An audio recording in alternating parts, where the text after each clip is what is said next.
Most brutal Alabama death row, inside Holman, where time stops and violence waits.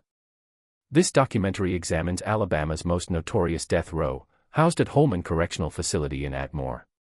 Drawing from court filings, investigative reporting, and public records, the story explores how a maximum security prison became a pressure cooker of violence, legal controversy, and human desperation.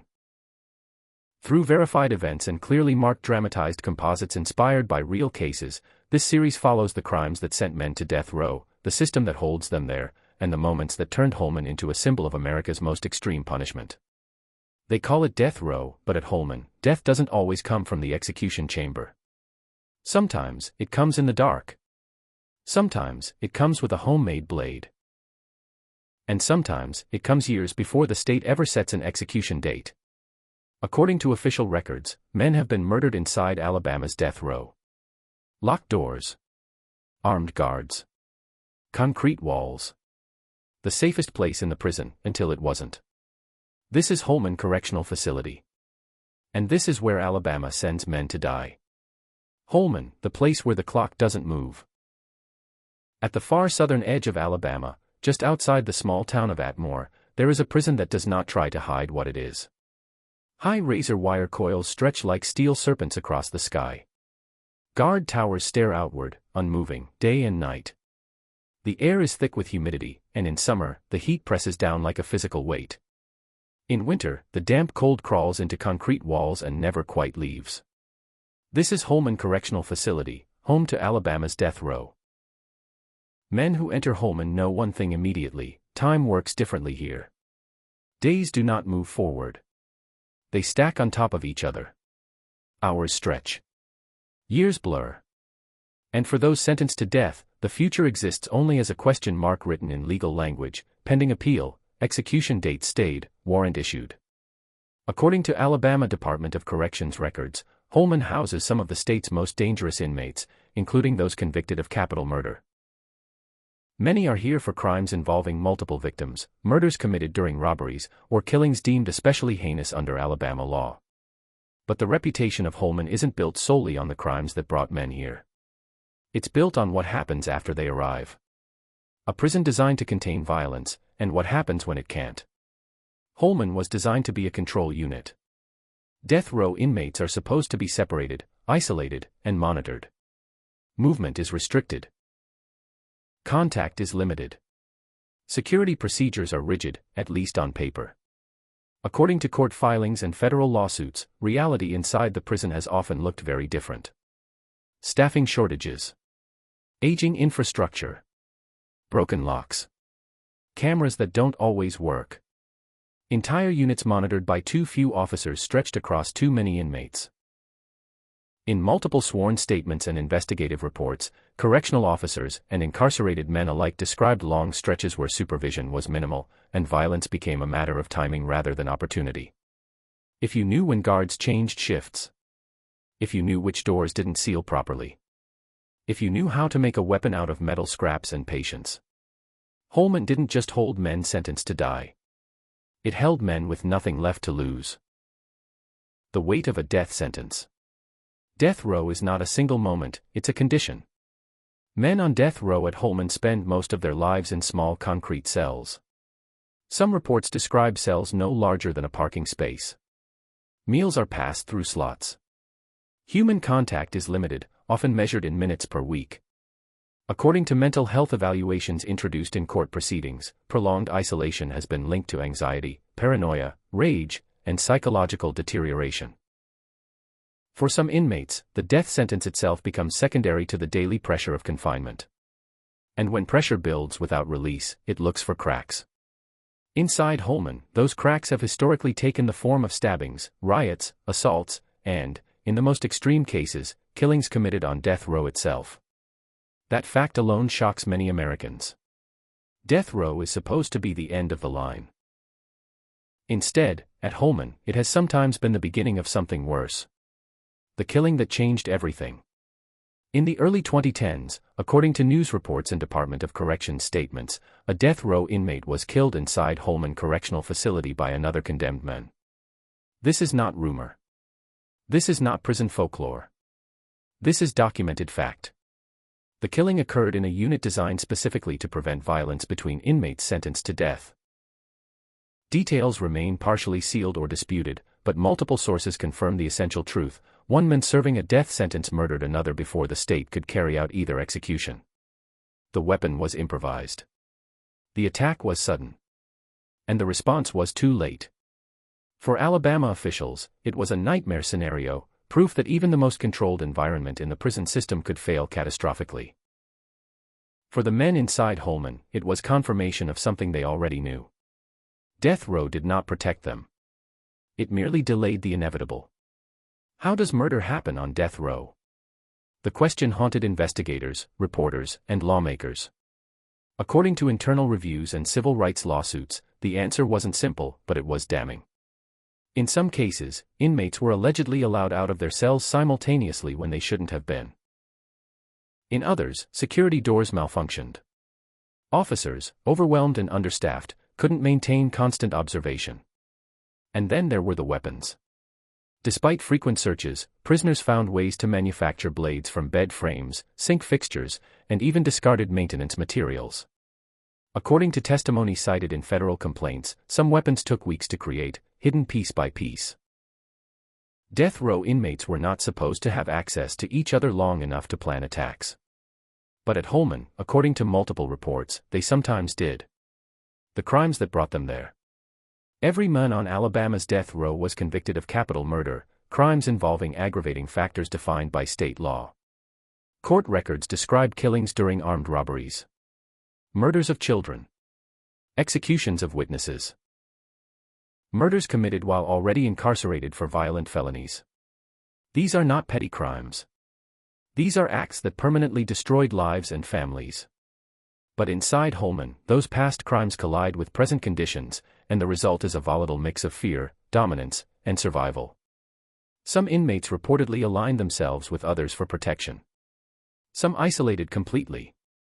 Some became predators inside a system that had already condemned them. And some simply waited. Waiting to die, or waiting to kill.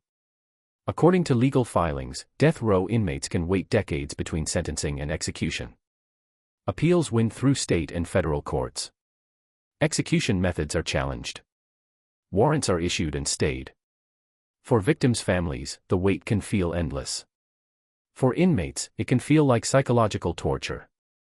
One former Holman prisoner, quoted in investigative reporting, described death row as a place where hope rots.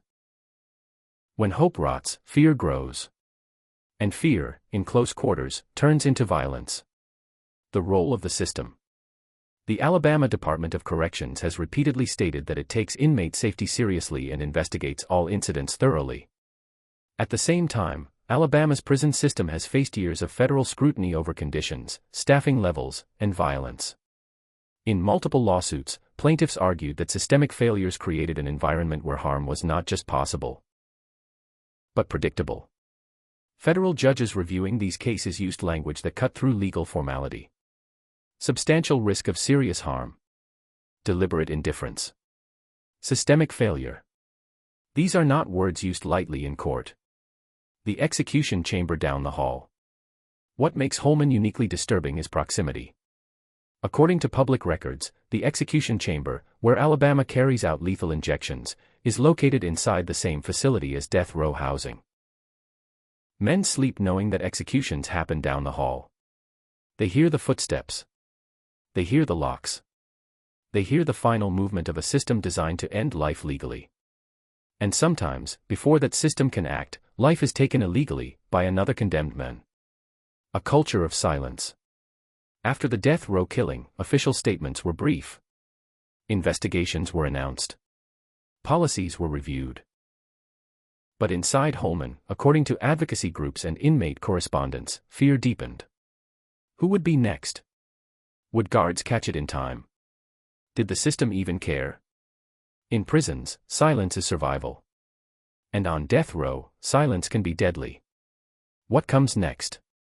Chapter 1 ends here, with a place, a system, and a truth that refuses to stay buried. A prison built to hold the condemned. A death row where murder still happens. And a question that hangs over every concrete corridor at Holman. if the state cannot keep men alive long enough to execute them. What does death row really mean? In Chapter 2, we will go inside the crimes that sent men to Holman, and the legal battles that turned death sentences into decades of waiting. Because at Holman, the story doesn't end with the verdict. The crimes, the trials, and the long road to death row. Every man on Alabama's death row arrived there by a different road. Different towns. Different victims. Different nights that ended in blood. But once the verdicts were read, the paths converged, all pointing to the same destination, Holman Correctional Facility. According to court records, Alabama law reserves the death penalty for capital murder, crimes that involve specific aggravating circumstances.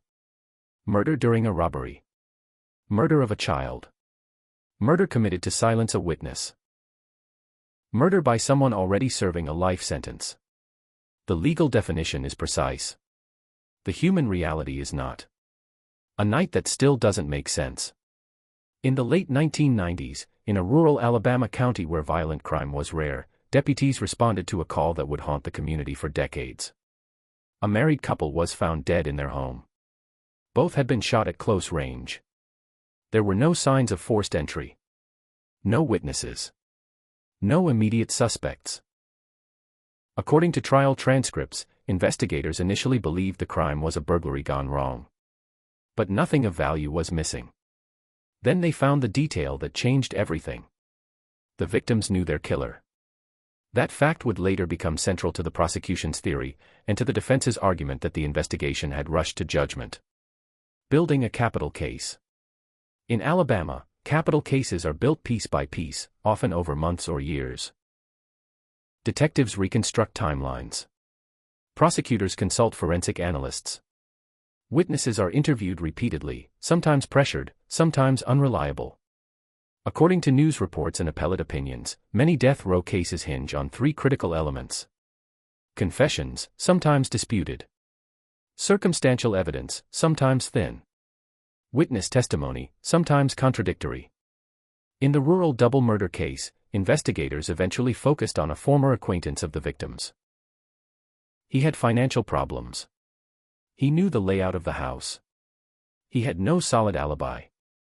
During interrogation, according to court filings, he gave multiple statements, some consistent, some not. Prosecutors argued these inconsistencies showed guilt. Defense attorneys argued they showed coercion. The jury believed the state. When the verdict is read, capital murder trials are unlike any other. Jurors are death qualified, meaning anyone who fundamentally opposes the death penalty is removed. This is legal under U.S. Supreme Court precedent, but critics argue it produces juries more likely to convict. When the guilty verdict comes back, there is no celebration. No relief. Just a silence heavy enough to feel. Then comes the penalty phase. Prosecutors present aggravating factors. Defense attorneys present mitigating ones. Childhood abuse, mental illness, lack of prior violent history. In Alabama, for years, judges could override jury recommendations and impose death sentences even when juries voted for life without parole.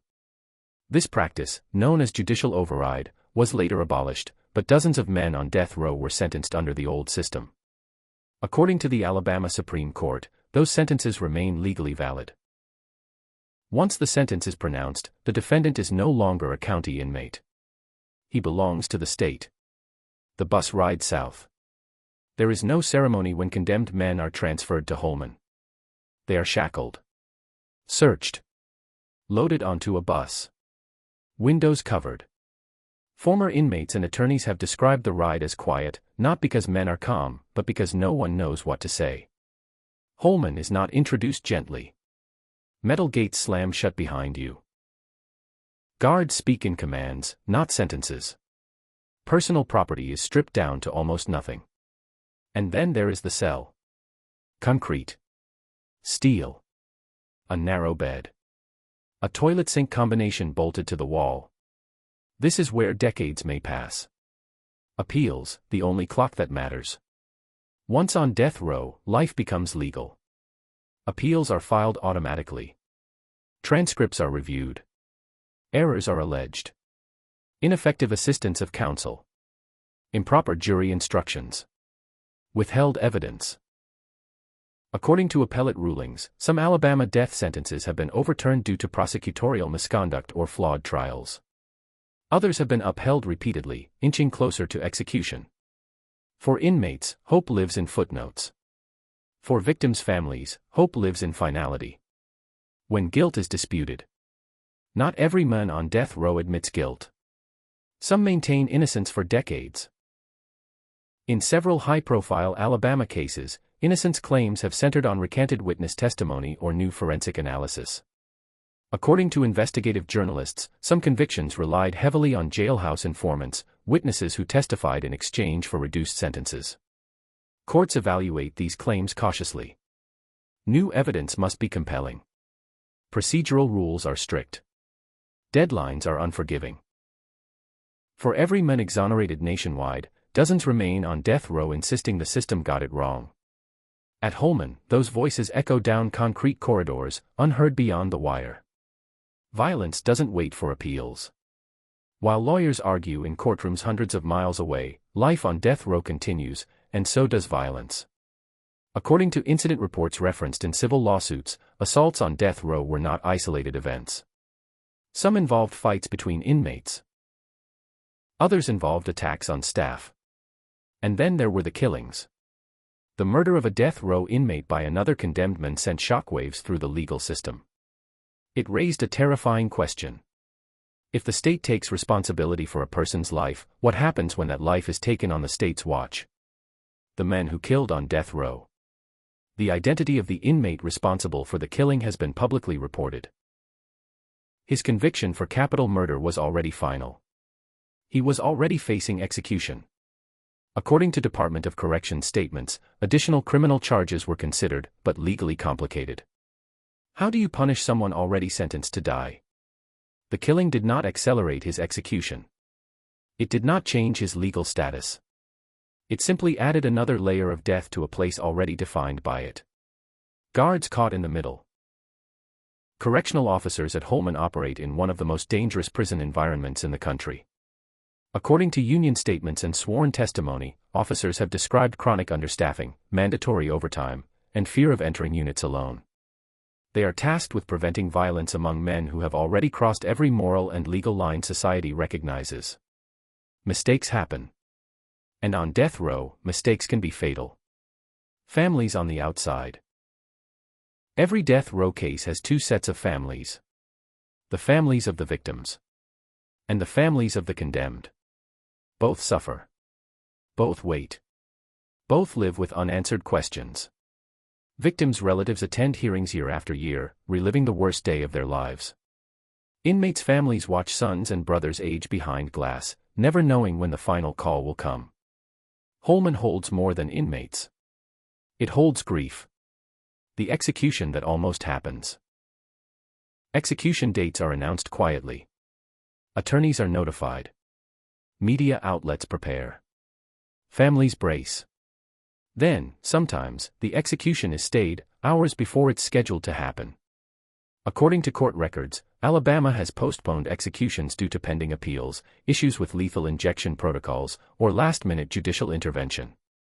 For inmates, the psychological impact is devastating. For everyone involved, it reinforces the truth that on death row, nothing is ever certain, except the waiting. The shadow of the chamber. Inside Holman, the execution chamber is never far from thought. Men mark the dates on calendars they're not allowed to keep. They listen for rumors.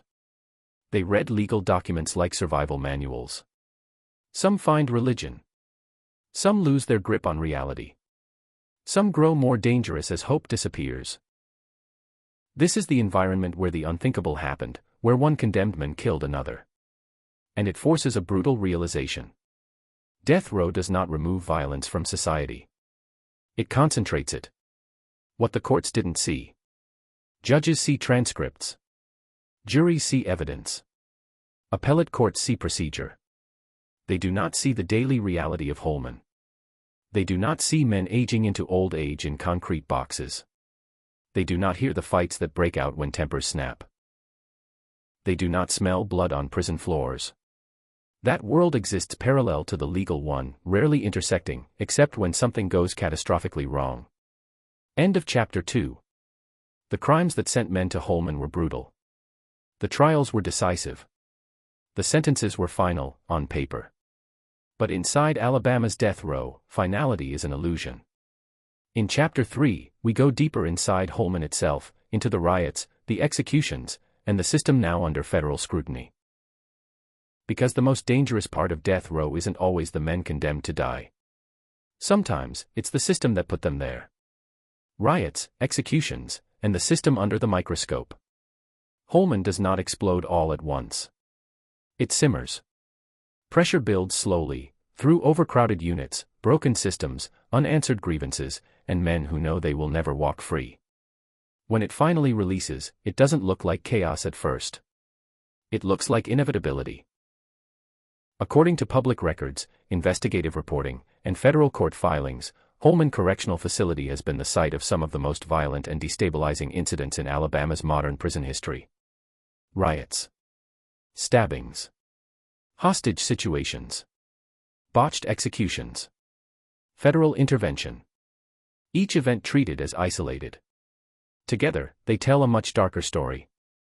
The riot that exposed everything. In March 2016, violence at Holman could no longer be contained behind razor wire.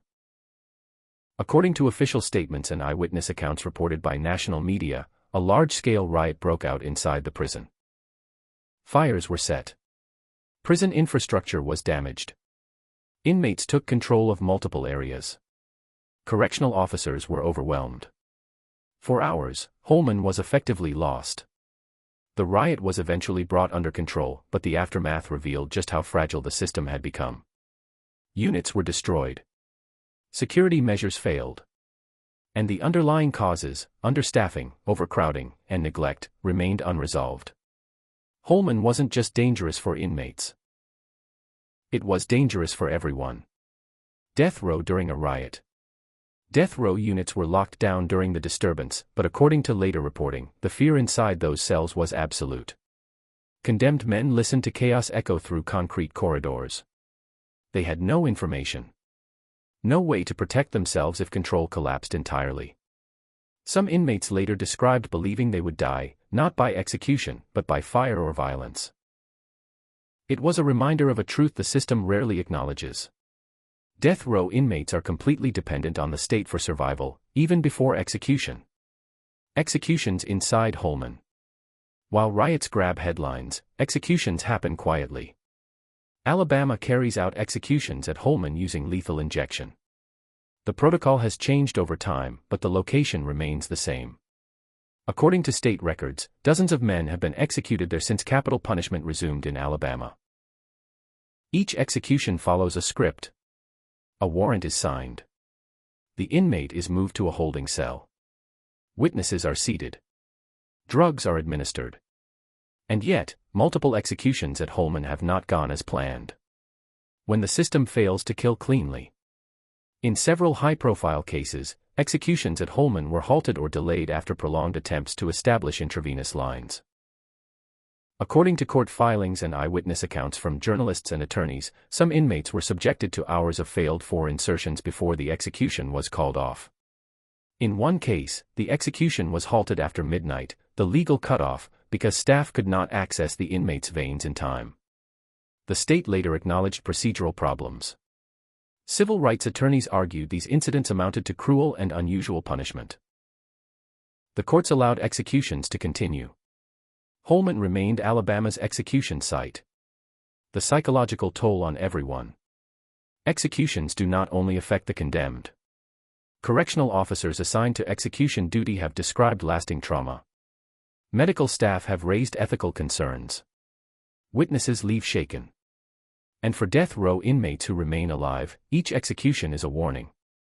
They hear the preparation. They feel the absence afterward.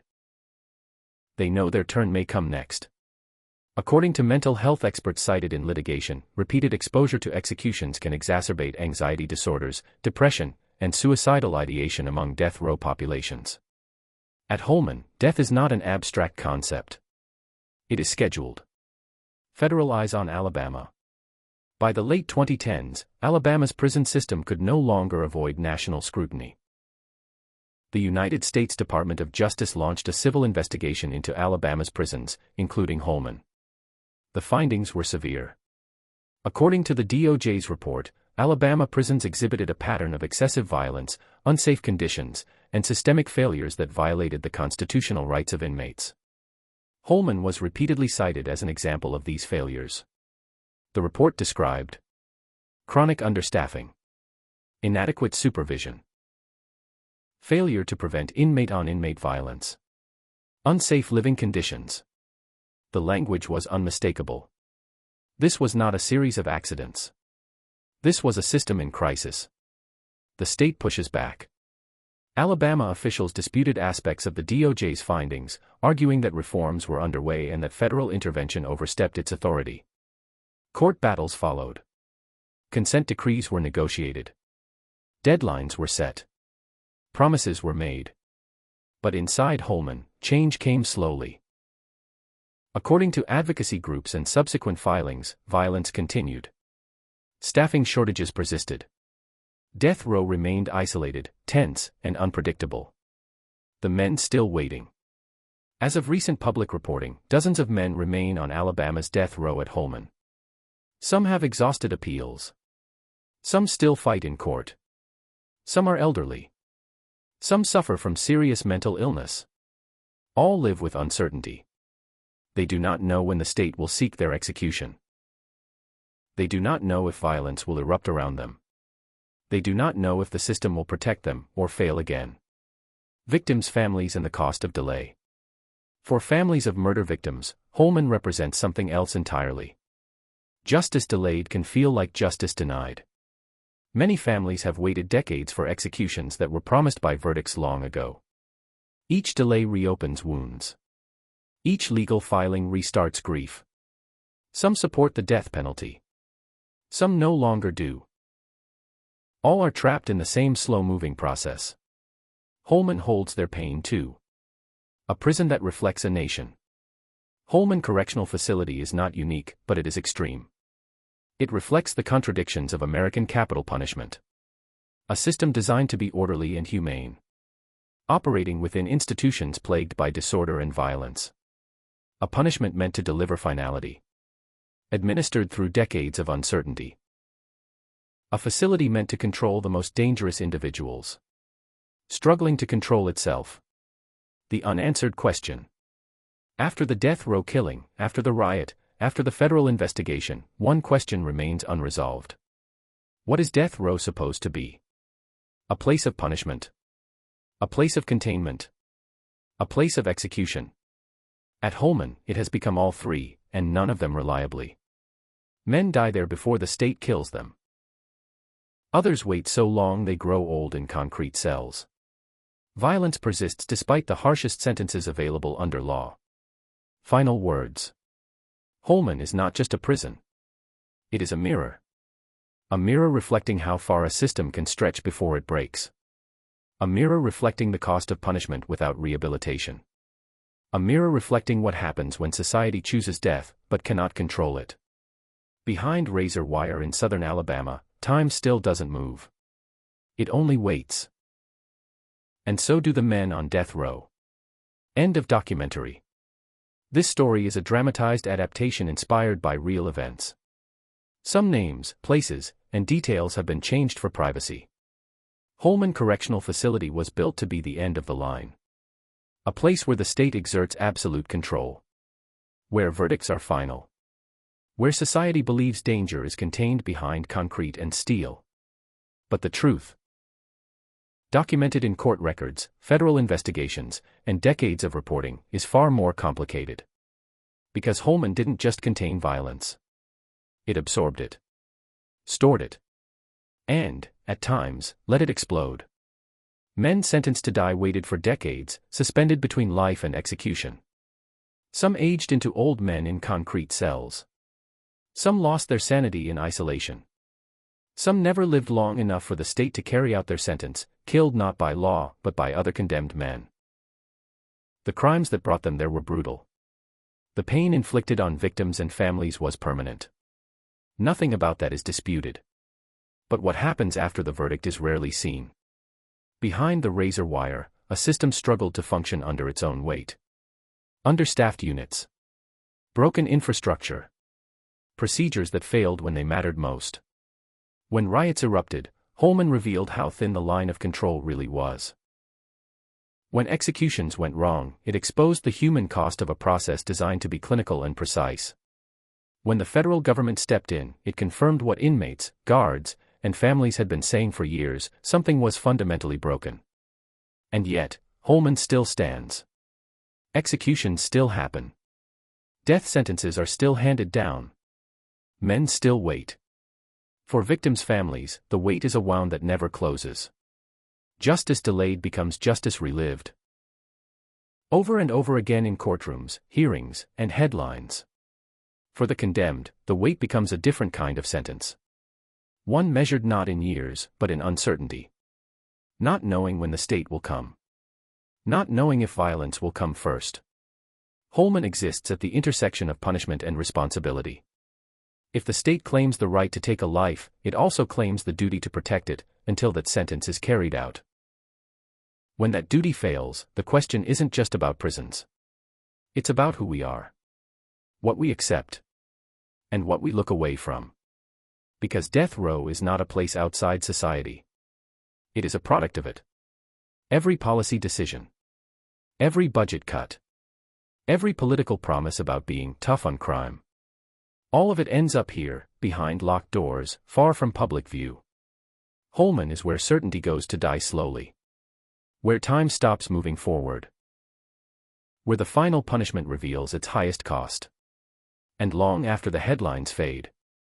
Long after executions are carried out or stayed. The consequences remain. This is not just a story about one prison. It's a story about a system that chooses death, and struggles to control it. Behind the wire in southern Alabama, the lights are still on. The cells are still full. And the waiting continues. This story is a dramatized adaptation inspired by real events. Some names, places, and details have been changed for privacy.